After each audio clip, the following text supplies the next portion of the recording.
ഈ ഇരിക്കുന്നതേ ചില്ലറക്കാരല്ല, 10-25 കോടി രൂപയുടെ ആസ്തിയുള്ളവരാ. പക്ഷെ ഇവരുടെ അച്ഛന് പോലും ആ ആസ്തിയുടെ വാല്യൂ അറിയില്ലായിരുന്നു, ഡോക്യുമെന്റ്സ് അവരുടെ കയ്യിലില്ലായിരുന്നു. ഈ മോളെ ഓർത്ത് ടെൻഷൻ ഇല്ല, ഇങ്ങനെ രാത്രിയിലെ കൊണ്ടുപോകുമ്പോഴേക്കും അമ്മയില്ലേ, വിഷമമില്ലേ? ഞങ്ങൾ അമ്പലത്തിലൊക്കെ പോയി പകലുമൊക്കെ ഇരിക്കും. പിന്നെ നമ്മളിങ്ങോട്ട് വന്ന വഴിക്ക് തന്നെ 2 പേര് വല്ലാതെ ബൈക്കിൽ വന്ന്, അപ്പം പേടിച്ചിട്ടാണ് ഞാൻ അകത്തോട്ട് കയറി. അപ്പം ആരും ശ്രദ്ധിക്കത്തില്ലല്ലോ. മരിക്കാൻ നേരം അമ്മ മകളോട് പറഞ്ഞു, മകളെ നിനക്കൊരിക്കലും ബുദ്ധിമുട്ടുണ്ടാകില്ല, കോടിക്കണക്കിന് സ്വത്തിൻ്റെ അവകാശിയാണ് നീ. അമ്മ കണ്ണുകളടച്ചു. മകൾ ആ സത്യം തിരിച്ചറിഞ്ഞു. തനിക്ക് അർഹതപ്പെട്ട സ്വത്തുക്കൾ കൈവശപ്പെടുത്തിയിരിക്കുന്നത് സ്വന്തം അമ്മാവൻ തന്നെ. പാവാടക്കാരി പെൺകുട്ടിക്ക് എന്ത് ചെയ്യാൻ പറ്റും? അവൾ അവകാശം ചോദിച്ചെത്തി. പിന്നെ മരണം മുന്നിൽ കണ്ടുള്ള ദിവസങ്ങളായിരുന്നു രാജി എന്ന ഈ സ്ത്രീക്ക്. ഈ അമ്മയും മകളെയും കൊലപ്പെടുത്തി സ്വത്തുക്കൾ കൈവശപ്പെടുത്താനുള്ള തന്ത്രങ്ങളുമായി ബന്ധുക്കൾ ഒരു വശത്ത്, ജീവൻ മാത്രം കിട്ടിയാൽ മതിയെന്ന ലക്ഷ്യവുമായി രാജിയും മകളും. 25 കോടിയുടെ ആസ്തിയുള്ള ഒരു അമ്മയുടെയും മകളുടെയും അവസ്ഥ നിങ്ങൾ കണ്ടോ? ഇവിടെ നമ്മുടെ ഒരു അമ്മയും മകളും ഇവിടെ ഉണ്ട്. അവരൊന്നും തിരക്കി വന്നതാ. എവിടെ ഇപ്പൊ ഉണ്ട്? ഇന്നിവിടെ ഉണ്ടെന്ന് അറിഞ്ഞത്. സജിത്ര, അവിടെ അങ്ങോട്ട് പോയാലെന്നാ നോക്കട്ടെ, നമുക്ക് അങ്ങോട്ട് പോവാം. അവർ ഇങ്ങോട്ട് വിളിക്കണ്ട. കുടിവെള്ള കുപ്പിയൊക്കെ ഇരിക്കണം, അപ്പൊ ഇവിടെ ഉണ്ടാവും. ഉണ്ടല്ലേ? ഇവിടേക്കാണ് താമസിക്കുന്നവര്. അവിടെ ഉണ്ടെന്ന് അവിടെ വരുവാ. ആയിരുന്നോ പറഞ്ഞിട്ട് വരാത്തത്? ഞാൻ അനിയൻ പറഞ്ഞറിഞ്ഞത് ഇവിടെ ഉണ്ടെന്ന്. ഇവിടെ നിൽക്കുന്ന കണ്ടെന്ന് പറഞ്ഞു, കുളത്തിന്റെ കരയിൽ. ആഹാ, എല്ലാം കഴിച്ചാ? ആ, നല്ല കക്ഷികളാ. ഈ കാട്ടിനകത്താണ് ഇരിക്കുന്നവരൊക്കെ. ഇത് ഇവരുടെ ജീവിതം കുറച്ച് നാളായിട്ട് ഇങ്ങനെ. അതെന്താ അങ്ങനെ ഇവിടെ ഇരിക്കുന്നത്? അതൊരു വല്ലാത്ത കഥയാ. ജീവൻ സംരക്ഷിക്കാൻ ബാധ്യസ്ഥപ്പെട്ട ഭരണാധികാരികളും പോലീസുകാരുടെയും അനുമതിയോടുകൂടി ഏത് നിമിഷവും കൊല്ലപ്പെട്ടേക്കാം എന്ന ഈ പാവത്തിന്. അതുകൊണ്ടാണ് ഇവർ ഒളിച്ചിരിക്കുന്നത്. ഇതിപ്പോ ഇത്രയും വിജയമായ സ്ഥലത്ത് വരേണ്ട കാര്യം എന്താ? ജീവഭയം. അപ്പൊ പല സ്ഥലത്താണ് മാറി. അതായത് പകൽ ഒരിടത്ത്, രാത്രി ഒരിടത്ത്. അത് രാത്രിയിലും ഒരിടത്ത് സ്ഥിരമല്ല, 2 ദിവസം കഴിഞ്ഞാൽ മാറി മറ്റൊരിടത്ത്. കാരണം ഇവരുടെ പിന്നിലെ ആൾക്കാരുണ്ട്. അവരുടെ കഥ മനസ്സിലാക്കി കഴിഞ്ഞാൽ അപ്പം നിങ്ങൾക്ക് മനസ്സിലാവും, ശരിയാ, ഇവർ എത്രയും പെട്ടെന്ന് കൊല്ലപ്പെട്ടേക്കാം. അല്ല, ഇവര് സാധാരണ ഇവർ ആഹാരം കഴിക്കാനൊക്കെ പുറത്തിറങ്ങും. അതെങ്ങനെ അവർ ചെയ്യുന്നത്? അല്ലാതെ ക്ഷീണിച്ചിരിക്കുന്നത് എന്ത് പറ്റി? എന്തേലും കഴിച്ചായിരുന്നു? രാവിലെ എന്ത് കഴിച്ച്? മണി എത്രയായി? ഉച്ചയ്ക്ക് വല്ലതും കഴിച്ചോ? നിങ്ങൾ കഴിച്ചാലെന്താ കിളി കഴിക്കുന്ന പോലെ ഒരു ദോശ വാങ്ങി 1/2 വീതം കഴിക്കുന്ന ആൾക്കാരല്ലേ നിങ്ങൾ? ഇങ്ങനെ ഭക്ഷണം കഴിക്കാതെ അസുഖം വന്ന് കിടപ്പിലായിപ്പോ കഴിഞ്ഞാൽ ആരെങ്കിലും കൊല്ലാൻ വന്നാൽ ഓടിയെങ്കിലും രക്ഷപ്പെടേ? നിലവിളിക്കണ്ടേ? ഉച്ചത്തിൽ വിളിച്ചെങ്കിലും ആരോടെങ്കിലും സഹായം ചോദിക്കണ്ടേ? അത് പറഞ്ഞിടുന്ന കാര്യമില്ല സാറേ. ഇപ്പൊ ഇന്നത്തെ കാലത്തില് സജിത്ര, ഇയാൾക്കെങ്കിലും വിദ്യാഭ്യാസം ഉള്ളതല്ലേ? കാര്യം പറഞ്ഞ് മനസ്സിലാക്കരുത്.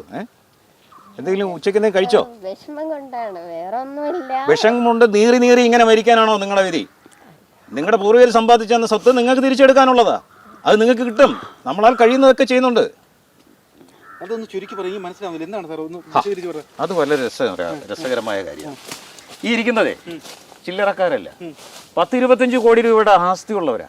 പക്ഷെ ഇവരുടെ അച്ഛന് പോലും ആ ആസ്തിയുടെ വാല്യൂ അറിയില്ലായിരുന്നു, ഡോക്യുമെന്റ്സ് അവരുടെ കയ്യിലില്ലായിരുന്നു, ഇല്ലാതിരിക്കുകയായിരുന്നു. പക്ഷെ എല്ലാം അറിഞ്ഞപ്പോഴേക്കും, ഈ സ്ഥലം തിരിച്ചെടുക്കാൻ പോയപ്പോഴേക്കും ഇവരുടെ തന്നെ ചോരയിലുള്ള രക്തബന്ധുക്കൾ തന്നെ ആ സ്വത്ത് തട്ടിയെടുക്കുകയും അച്ഛനെ കൊന്നുകളയുകയും അച്ഛനെയൊക്കെ ക്രൂരമായി പീഡിപ്പിക്കുകയും ചെയ്തു.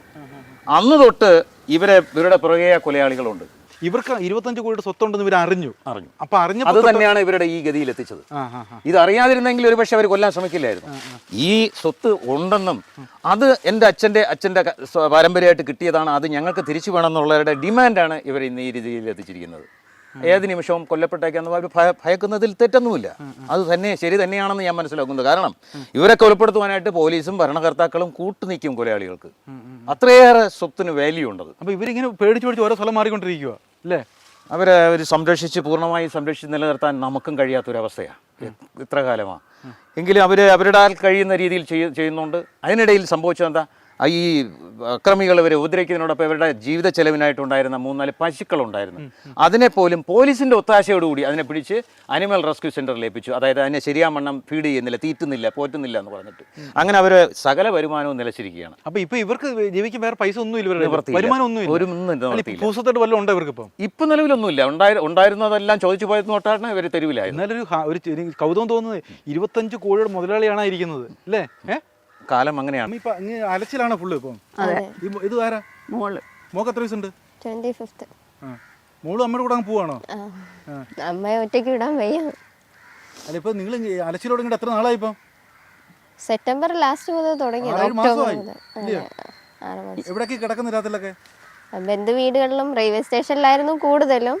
ബസ് സ്റ്റാൻഡുകളിൽ പകല് സമയം ചെലവഴിക്കും, ആശുപത്രികളിലും പകല് സമയം ചെലവഴിക്കും. അത് കഴിഞ്ഞാൽ റെയിൽവേ സ്റ്റേഷനിലെ ലേഡീസിന്റെ വിശ്രമ റൂമിൽ പോയിരിക്കും. റെയിൽവേ സ്റ്റേഷൻ പോലുള്ള കാരണം എന്താ? അവിടെ ലേഡീസ് ഓൺലി ആണല്ലോ, പെട്ടെന്ന് അതിനകത്ത് ആർക്കും കയറാൻ പറ്റത്തില്ല. 4 സൈഡ് CCTV. ആൾക്കൂട്ടം കൂടുതൽ രാത്രി പോകുന്നല്ലേ? അതെ അതെ. അപ്പൊ ഈ ഡ്രസ്സൊക്കെ ഇത്ര മതിയോ ഒരാൾക്ക് ജീവിക്കാൻ? 2 ജോഡി ഡ്രസ്സേ ഉള്ളൂ. അമ്മയ്ക്കും അതുപോലെ തന്നെ. ബാക്കി ഡ്രസ്സെല്ലാം ആക്രമികളെല്ലാം കൈക്കലാക്കി. ഈ ആക്രമി എന്ന് പറഞ്ഞ ആരാ മക്കളെ? നമ്മൾ താമസിച്ചോണ്ടിരുന്നിടത്ത് സ്വന്തം ബന്ധുക്കളല്ലേ? പുറത്തുള്ളവർ അത് ഈ മാമൻ കൊണ്ട് അവിടെ നിങ്ങളുടെ മാമനാണ്, നിങ്ങളുടെ ബന്ധുക്കളാണ് ഈ സ്വത്തുക്കളെ കൈവശപ്പെടുത്തിയത് അല്ലേ? അവര് തരുന്നില്ല ഇപ്പൊ? തരുന്നില്ല. പിന്നെ പുറത്തുള്ള ഒരാളിന് എൻ്റെ അമ്മമ്മേരെ പേരിലുള്ള സ്ഥലത്തിൽ ആ വീട്ടിൽ ഈ മാമൻ ആളെ കൊണ്ടുവന്ന് അവിടെ ഇരുത്തിയിരിക്കുകയാണ്. അവര് പേര് ഒലക്കപ്പഴിഞ്ഞി പേരിന്റെ അല്ല ഞാൻ പറഞ്ഞാൽ, നിങ്ങളുടെ അവസ്ഥ കണ്ടിട്ട് പോലും ഒരു 10 സെന്റ് പോലും അവർ തന്ന് സഹായിക്കുന്നില്ല അല്ലേ? അവർ പറയുകയാണ്, നിങ്ങൾക്ക് ഈ ഭൂമിയിൽ എന്ത് വന്നാലും ജീവനോടെ ഞാൻ വെച്ചിരിക്കത്തില്ല എന്ന്. എങ്ങനെ ആണുങ്ങളുണ്ടെങ്കിൽ പുറത്ത് കൊണ്ടുപോവാ, നമുക്കൊന്ന് കാണാം. അമ്മയ്ക്ക് ഈ മോളെ ഓർത്ത് ടെൻഷൻ ഇല്ല? ഇങ്ങനെ രാത്രിയിലെ കൊണ്ടുപോകുമ്പോഴേക്കും അമ്മയില്ലേ, വിഷമമില്ലേ? ഞങ്ങൾ അമ്പലത്തിലൊക്കെ പോയി പകലുമൊക്കെ ഇരിക്കും. പിന്നെ നമ്മുടെ ഇങ്ങോട്ട് വന്ന വഴിക്ക് തന്നെ 2 പേര് വല്ലാതെ ബൈക്കിൽ വന്ന്, അപ്പോൾ പേടിച്ചിട്ടാണ് ഞാൻ അകത്തോട്ട് കയറി. അപ്പോൾ ആരും ശ്രദ്ധിക്കത്തില്ലല്ലോ എന്ന് ആൾക്കാരെ കാണുമ്പോൾ പേടിയുണ്ട്. കാരണം മോളെയും ഞാനെയും നമ്മളുടെ 2 കാരണം ഞാൻ നഷ്ടപ്പെട്ട എൻ്റെ മോളും പിന്നെ. അപ്പോൾ ആ ജീവനെ കൊണ്ട് പേടിച്ചാണ് നമ്മുടെ ഇങ്ങോട്ട് വന്നത്. അത് ചോറോ? ചോറ് കഴിച്ചു തരാം. വിശപ്പൊന്നും ഇല്ല അല്ലേ? ഈ പ്രയാസം ഇത്രയും വിഷമമായപ്പോൾ പിന്നെ ഭക്ഷണമൊന്നും ഇറങ്ങത്തില്ല. അമ്മയ്ക്ക് മോളും മോക്കും അമ്മയേ ഉള്ളൂ ഇപ്പം അല്ലേ മോളെ? ഇപ്പം എന്താ തോന്നുന്നു? ഇപ്പം എല്ലാവരും അടിച്ചു പൊളിച്ച് കിടക്കുവാണ് ഈ പ്രായത്തിലൊക്കെ. മോള് മാത്രം ഇങ്ങനെ കാടും റെയിൽവേ സ്റ്റേഷനിലും ഒക്കെ നടക്കുക. എന്താ തോന്നുന്നത് ഇപ്പം? പിന്നെ റെയിൽവേ സംരക്ഷിക്കേണ്ടവര് എന്നെ തെരുവിലാക്കിയത് കൊണ്ട് വളരെ ദുഃഖമുണ്ട്. അപ്പം നിങ്ങൾക്ക് 25 കോടിയുടെ ആസ്തി ഉണ്ടെന്നുള്ളത് അറിഞ്ഞപ്പോൾ ഞെട്ടിയായിരുന്നോ?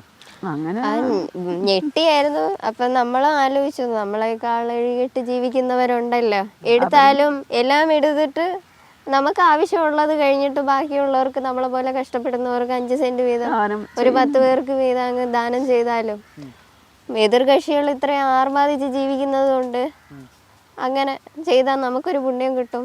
അത് ഏറ്റെടുക്കുന്നവർക്ക് അവർക്കൊരു സന്തോഷം ഉണ്ടാവും. അങ്ങനെ ആലോചിച്ചു. അങ്ങനെ അതിന്റെ പുറകെ ഇറങ്ങി തിരിച്ചപ്പോഴും ഒരുപാട് തടസ്സങ്ങളുണ്ടായി. തഹസീൽദാർ ഒരുപാട് ബന്ധുക്കളെല്ലാം നോക്കി. വീട്ടിൽ താമസിക്കുന്ന ഗുണ്ടകൾ പുറകെ നടന്ന് ഓഫീസുകളെല്ലാം വിലക്കുകയാണ്. ഒരു അമ്മയും മോളും വരും, എന്താവശ്യപ്പെട്ടാലും കൊടുക്കരുത്. മണിവെള്ള, നെടിയാങ്കോട്, കൊല്ലൈ വില്ലേജ് പ്രമാണിച്ച് എന്ത് ചോദിച്ചാലും ഒരു ഡോക്യുമെന്റ്സും കൊടുക്കരുത്, അപേക്ഷ തന്നാലും കൊടുക്കരുത് എന്നെല്ലാം എല്ലാ ഓഫീസിലും കയറി ഇറങ്ങി വിലക്കുന്നുണ്ട്. ഈ പകൽ സമയത്തേക്ക് ഇതൊക്കെയാണ് നിങ്ങളുടെ ജോലി? പല പല സ്ഥലത്ത് പോയാൽ രാത്രി അങ്ങ് പോകും. ശരിക്കും പറഞ്ഞാലേ ഇവർ സാധാരണ മരണത്തെ മുന്നിൽ കണ്ട് ജീവിക്കുന്ന ഇതിൽ കൂടുതൽ ഒരു ദുഃഖം വേറെ ഒന്നുമില്ല അല്ലേ?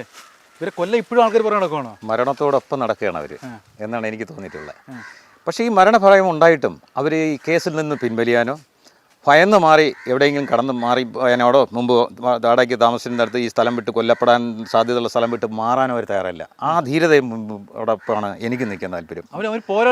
പോരാടി ജയിക്കുന്നത്. ഇന്നും ഡോക്യുമെൻസിനും വേണ്ടിയിട്ടും കോടതിയിലും നഷ്ടപ്പെട്ടു പോയ പൈക്കളെ തിരിച്ചു കിട്ടുന്നതിനൊക്കെ ആയിട്ട് കോടതി തർക്കങ്ങളും മറ്റുമായിട്ട് ഇറങ്ങിക്കൊണ്ടേയിരിക്കുകയാണ്.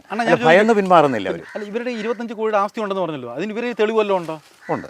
ഏതാണ്ട് സർവേ നമ്പറുകളൊക്കെ മുൻപിരുന്ന ഒരു അശോകൻ സാർ, ഒരു വില്ലേജ് ഓഫീസർ, അനുബന്ധ തെളിവുകളെല്ലാം രേഖകളെല്ലാം കൊടുത്തു. സോറി, വില്ലേജ് ജഡ്ജ്മെന്റ്, കോടതി വിധി പ്രകാരമുള്ള ജഡ്ജ്മെന്റ്, ഇവർക്ക് ഇവരുടെ അച്ഛന് ലഭിച്ച കോടതി വിധി പ്രകാരമുള്ള ജഡ്ജ്മെന്റ് ഒക്കെ കൈവശം ഉണ്ടായിരുന്നു. അതെല്ലാം ഈ അപഹരിച്ചു കൊണ്ടുപോയി പോലീസിനോടൊപ്പം. ഈ രേഖകൾ മൂലം അനുബന്ധ രേഖകൾ, മറ്റുള്ള തുടർ രേഖകൾ എടുക്കാൻ പോകുമ്പോഴാണ് തടസ്സം നിൽക്കുന്നത്. റവന്യൂ അധികാരികളും മറ്റും ചേർന്ന് കൊടുക്കാതെ ആക്കുന്നത്. അതിന് കാരണമെന്ന് പറയുന്നത്, ഇതിൽ 75ഓളം സെൻറ്റ് ഭൂമി ഒരു വില്ലേജ് ഓഫീസറുടെ കപട നാടകത്തിലൂടെ, തട്ടിപ്പിലൂടെ വ്യാജ പട്ടയം നിർമ്മിച്ച് ഒരാൾക്ക് എഴുതി വിറ്റിട്ടുണ്ട്. അപ്പോൾ ഈ കേസെല്ലാം തെളിഞ്ഞു വന്നു കഴിഞ്ഞാൽ ഈ വ്യാജ പട്ടയം നിർമ്മിച്ചതും കള്ള ഡോക്യുമെൻറ്റ്സ് സൃഷ്ടിക്കപ്പെട്ടതിനും വില്ലേജ് ഓഫീസർ അടക്കമുള്ളവർ ജയിലിൽ പോകും. മറ്റ് റവന്യൂ അധികാരി ഒത്താശ ചെയ്ത റവന്യൂ അധികാരികളും കുടുങ്ങും.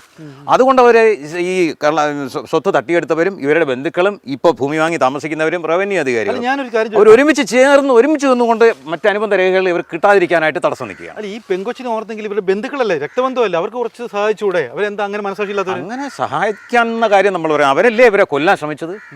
അവർ കൊല്ലപ്പെടുന്നു എന്ന് മനസ്സിലാക്കിയിട്ട് ഒരു പള്ളിയിലെ അച്ഛൻ ഫാദറാണ് ഇവരെ രക്ഷിച്ചത്. അതിന്റെ കഥ എന്തുവാ?